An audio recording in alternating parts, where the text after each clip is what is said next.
നമസ്കാരം. നമ്മുടെ നാട്ടിൽ പറയാറില്ലേ, അവരിട്ടാൽ ട്രൗസർ, നമ്മളിട്ടാൽ വള്ളി നിക്കർ. എന്താണെന്നല്ലേ? പുതിയ മന്ത്രിമാർ, അതായത് UDF സർക്കാർ കഴിഞ്ഞ ദിവസം സത്യപ്രതിജ്ഞ ചെയ്ത് അധികാരമേറ്റതിന് പിന്നാലെ മന്ത്രി മന്ദിരങ്ങൾ മോടി പിടിപ്പിക്കാൻ വേണ്ടി കോടികൾ ചെലവഴിക്കാനായിട്ട് തീരുമാനിച്ചിട്ടുണ്ട്.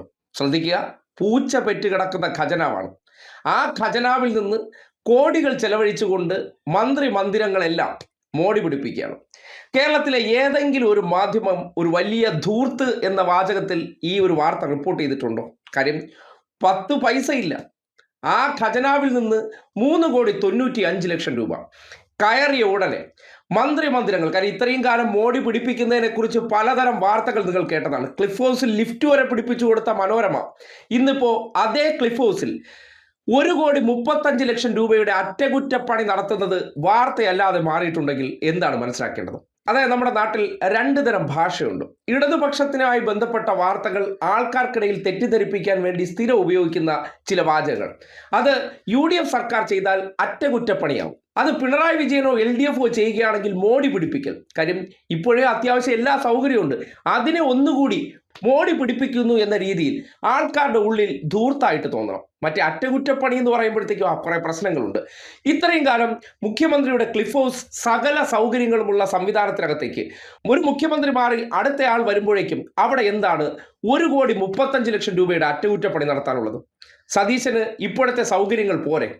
എനിക്ക് കുറെ കൂടി ആഡംബര സൗകര്യങ്ങൾ വേണമോ എന്നൊരു ചോദ്യം ചോദിക്കാൻ കേരളത്തിലെ ഏതെങ്കിലും ഒരു മാധ്യമങ്ങൾ മുഖ്യമന്ത്രിയോട് തയ്യാറായോ എന്ന ചോദ്യം പ്രസക്തമാണ്. അവിടെ തീർന്നില്ല, നിങ്ങൾ ബാക്കിയുള്ള മന്ത്രിമാരുടെയും കൂടി കേൾക്കണം. ക്ലിഫ് ഹൗസിൽ മാത്രം മുഖ്യമന്ത്രിയുടെ മാത്രമാണ് 1,35,00,000 രൂപ. ബാക്കിയുള്ള മന്ത്രിമാർക്ക് മന്ദിരങ്ങൾ തീരുമാനമായിട്ടില്ല. എന്നിരുന്നാലും അതിലൊക്കെ അവതരിപ്പിച്ചിരിക്കുന്നത് നോക്കിയേ. നെസ് ബംഗ്ലോ അതിന് 40 ലക്ഷം രൂപ, ഉഷസ് ബംഗ്ല 40 ലക്ഷം രൂപ, പെരിയാർ ബംഗ്ല 31 ലക്ഷം രൂപ, പൗർണമി ബംഗ്ല 40 ലക്ഷം രൂപ, കവടിയാർ ഹൗസ് 40 ലക്ഷം രൂപ, മൻമോഹൻ ബംഗ്ല 81 ലക്ഷം രൂപ, ഗംഗാ ബംഗ്ല 31 ലക്ഷം രൂപ, അജന്ത ബംഗ്ല 58 ലക്ഷം രൂപ. ഇങ്ങനെയാണ് പുതിയ ഉത്തരവ് പ്രകാരം 3,85,00,000 രൂപയുടെ അറ്റകുറ്റപ്പണിയാക്കി വാർത്ത കൊടുത്തിരിക്കുന്നത്.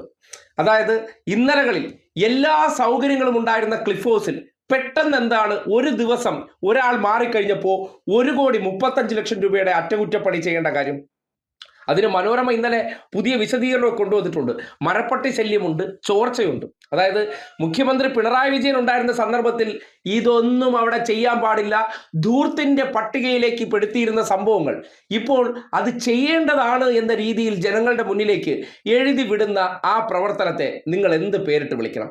കേരളത്തിൽ മാധ്യമ പ്രവർത്തനം എന്ന പേരിൽ മാധ്യമ മുതലാളിമാർക്ക് പണം അടച്ചു കഴിഞ്ഞാൽ എങ്ങനെയാണ് വാർത്തയെ 2 തരത്തിൽ ആൾക്കാർക്കെതിരായിട്ടും അനുകൂലമായിട്ടും ഇവർ ട്വിസ്റ്റ് ചെയ്തുകൊണ്ട് പോകുന്നു എന്നതിന്റെ തെളിവ് കൂടിയാണ് ഇപ്പോഴത്തെ പൂച്ച പെറ്റുകിടക്കുന്ന ഖജനാവ് ഏറ്റുവാങ്ങി മുഖ്യമന്ത്രി സതീശന് സംഘവും 3,95,00,000 രൂപ ഉടനടി മന്ത്രി മന്ദിരങ്ങൾ മോടി പിടിപ്പിക്കാൻ ചെലവഴിച്ചിട്ട് അതൊരു വിവാദമാകാതെയും അത് ധൂർത്തിന്റെ പട്ടികയിൽ പോകാതെയും അത് ചെലവഴിക്കാനുള്ള തുകയാണ് എന്ന തരത്തിലൊക്കെ നമ്മുടെ മുന്നിലേക്ക് അവതരിപ്പിക്കുന്നുണ്ടെങ്കിൽ നിങ്ങൾ മനസ്സിലാക്കേണ്ട ഒരു കാര്യം, ഈ നാട്ടിൽ മാധ്യമ പ്രവർത്തനം എന്ന പേരിൽ നടത്തിക്കൊണ്ടിരിക്കുന്ന പണിക്ക് എന്ത് പേരിട്ട് വിളിക്കണമെന്ന് നിങ്ങൾ തന്നെ ഒരു കമന്റായി രേഖപ്പെടുത്തിയാൽ കൊള്ളാമെന്ന് പറയേണ്ടി വരികയാണ്.